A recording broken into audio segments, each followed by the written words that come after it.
ચાલો આજે આપણે બોમ્બે સ્ટાઇલ વડાપાઉં બનાવીશું. જોતાની સાથે જ તરત ખાવાનું મન થઈ જાય તેવા વડાપાઉં બનાવીશું. વડાપાઉં બનાવવાનું સ્ટાર્ટ કરીએ. મેં એક પેન લીધું છે, એમાં 3 ચમચી જેવું ઓઇલ લીધું છે. એની અંદર મેં આટલા સિંગદાણા લીધા છે. તેલ ગરમ થઈ ગયું છે, એની અંદર આપણે સિંગદાણા નાખીશું અને હવે હું થોડી વાર સિંગદાણાને શેકીશ. સિંગ શેકાવા લાગી છે. હવે તેની અંદર મેં 10-12 કળી લસણની લીધી છે, તે નાખીશ અને એને પણ આપણે થોડું લાલ થાય ત્યાં સુધી શેકી લઈશું.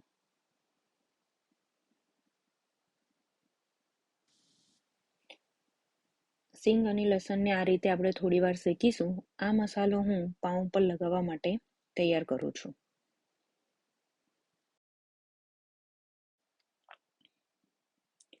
સિંગદાણા અને લસણ લાલ થઈ ગયું છે.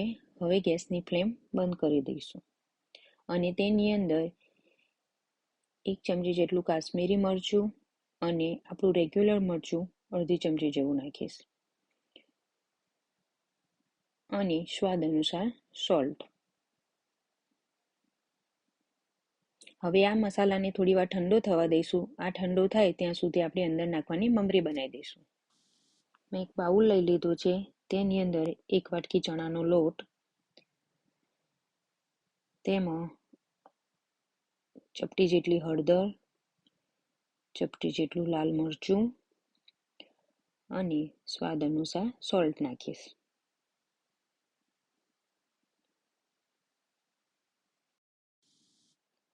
હવે તેમાં થોડું પાણી નાખીશું અને એને હલાવતા જઈશું. થોડું પાણી નાખીશું જેથી કરીને તેમાં ગાંઠો ના પડે. થોડું પાણી નાખીશું.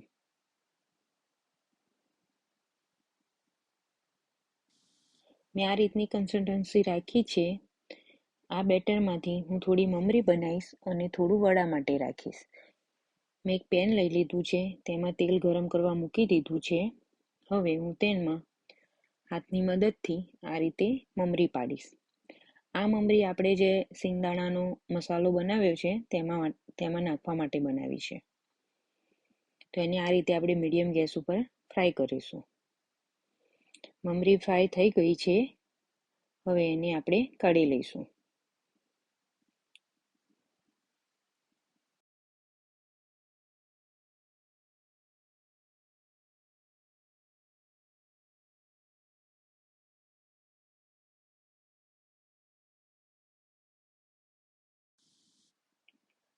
આ રીતે મેં બધી મમરી તરી લીધી છે.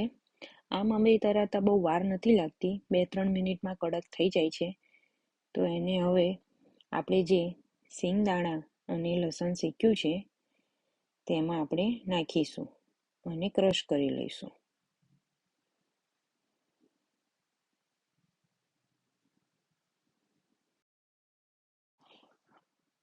આ રીતે મેં અધકચરો મસાલાને પીસી લીધો છે. હવે આપણે વડા બનાવવાનું સ્ટાર્ટ કરીશું. બટાકાનો મસાલો બનાવીશું. મેં એક પેન લઈ લીધું છે, એમાં 3 ચમચી જેવું હું ઓઇલ નાખીશ. ઓઇલ ગરમ થઈ જાય એટલે તેમાં હું અડધી ચમચી જેટલી રાઈ નાખીશ અને રાઈને થોડી વાર સાતળવા દઈશું. રાઈ ફૂટી ગઈ છે. હવે તેમાં 3-4 મીઠી લીમડીના પાન નાખીશ અને 4 જેવા લીલા મરચા અને 4 જેવી લસણની કળી એની પેસ્ટ બનાવી લીધી છે તે હું નાખીશ અને એને થોડી વાર સાતળવા દઈશું.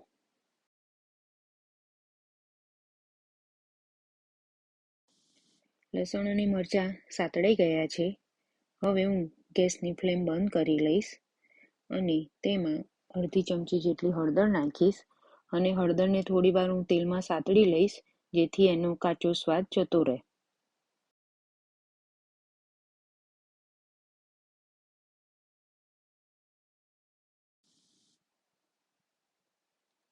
લસણ અને મરચાં ઠંડા થઈ ગયા છે. હવે એમાં 4 બાફેલા બટાકા લીધા છે, તેને હું હાથથી આ રીતે મેશ કરીશ. હું એને અધકચરા જ મેશ કરીશ. અધકચરા બટાકા ખાવામાં સારા લાગે છે.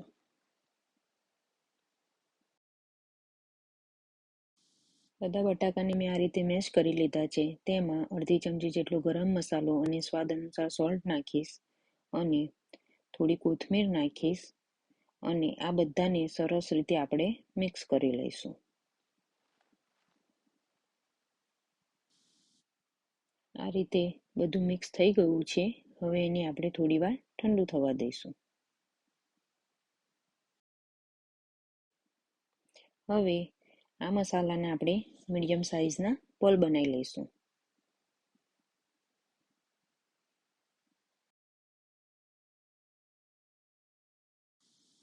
આ રીતે મેં બધા વડા બનાવી લીધા છે. હવે તેને બેસનમાં આ રીતે કોટ કરી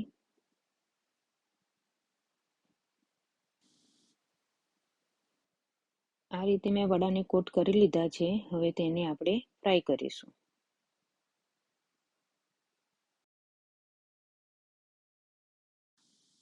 આ રીતે હલાવતા જઈશું અને મીડિયમ તાપે વડાને ફ્રાય કરી લઈશું. વડા ફ્રાય થઈ ગયા છે. હવે એને આપણે કાઢી લઈશું. આ રીતે મેં બધા વડા તળી લીધા છે. મેં એક પેન લઈ લીધું છે. તેમાં 1 ચમચી જેટલું બટર નાખીશ અને બટરને મેલ્ટ થવા દઈશ અને તેમાં આપણે જે આ મસાલો બનાવ્યો હતો તે હું 1 ચમચી જેટલો નાખું છું.